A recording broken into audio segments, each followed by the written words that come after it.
ការដួលរលំនៃសហភាពសូវៀតនៅឆ្នាំ1991គឺជាព្រឹត្តិការណ៍ប្រវត្តិសាស្ត្រដ៏សំខាន់មួយដែលផ្ដល់មេរៀនយ៉ាងជ្រាលជ្រៅសម្រាប់ពិភពលោកទាំងមូលជាពិសេសលើផ្នែកសេដ្ឋកិច្ចនិងការគ្រប់គ្រងរដ្ឋ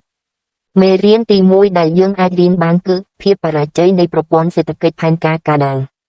សហភាពសូវៀតបានគ្រប់គ្រងសេដ្ឋកិច្ចដោយរដ្ឋទាំងស្រុងដែលធ្វើឲ្យខ្វះការប្រកួតប្រជែងគ្មានការច្នៃប្រឌិតនិងមិនអាចឆ្លើយតបនឹងតម្រូវការជាក់ស្ដែងរបស់ប្រជាជន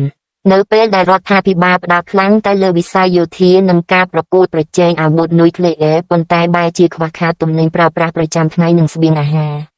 វាបានបង្កើតឲ្យមានវិបត្តិសេដ្ឋកិច្ចដ៏រ៉ាំរ៉ៃដែលនាំឲ្យប្រជាជនបាត់បង់ទំនុកចិត្តលើប្រព័ន្ធដឹកនាំទាំងស្រុងមេរៀនទី2គឺសារៈសំខាន់នៃភាពបត់បែននិងការកែទម្រង់នៅពេលដែលមេដឹកនាំមីខាអ៊ីល បាឈើព្យាយាមដាក់ចេញនូវនយោបាយក្លាស់នោះភាពបាក់ចំហនិងធ្វើរ៉េស្ត្រយការរៀបចំរចនាសម្ព័ន្ធឡើងវិញវាហាក់ដូចជាយឺតពេលទៅហើយប្រព័ន្ធដែលរឹងថែមនិងពោពេញដោយអំពើពុករលួយក្នុងជួរមន្ត្រីរាជការបានធ្វើឲ្យការកែទម្រង់មិនអាចដំណើរការទៅមុខបាននេះបង្ហាញថាប្រទេសមួយមិនអាចរស់បានយូរអង្វែងឡើយប្រសិនបើគ្មានការបើកសិទ្ធិសេរីភាពការបញ្ចេញមតិ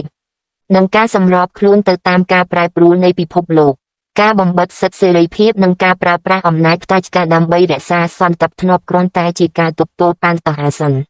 ដែលនឹងផ្ទុះឡើងវិញនៅពេលសេដ្ឋកិច្ចធ្លាក់ចុះដុនដាបមេរៀនចុងក្រោយគឺភាពរឹងមាំនៃស្មារតីជាតិនិយមនិងអត្តសញ្ញាណសហភាពសូវៀតគឺជាការចងក្រងឡើងដោយបង្ខំនៅបណ្ដាប្រទេសនិងជាតិសាសន៍ជាច្រើនដែលមានវប្បធម៌ខុសគ្នានៅពេលដែលអំណាចកាដាល់ចុះខ្សោយស្មារតីចង់បានឯករាជ្យនិងការលើកកម្ពស់អត្តសញ្ញាណជាតិរៀងខ្លួនបានក្លាយជាកម្លាំងរុញច្រានយ៉ាងខ្លាំងដែលធ្វើឲ្យសហភាពដ៏ធំមួយនេះរលាយបាត់ពីផែនទីពិភពលោកត្រឹមតែមួយប៉ព្រិចភ្នែកសរុបមកការដួលរលំនៃសហភាពសូវៀតបង្រៀនយើងថាប្រទេសមួយមានអំណាចយោធាខ្លាំងយ៉ាងណាក៏ដោយក៏មិនអាចស្ថិតស្ថេរបានដែរប្រសិនបើសេដ្ឋកិច្ចមិនរីកចម្រើនប្រជាជនគ្មានសេរីភាពនិងរចនាសម្ព័ន្ធរដ្ឋបាលខ្វះតម្លាភាព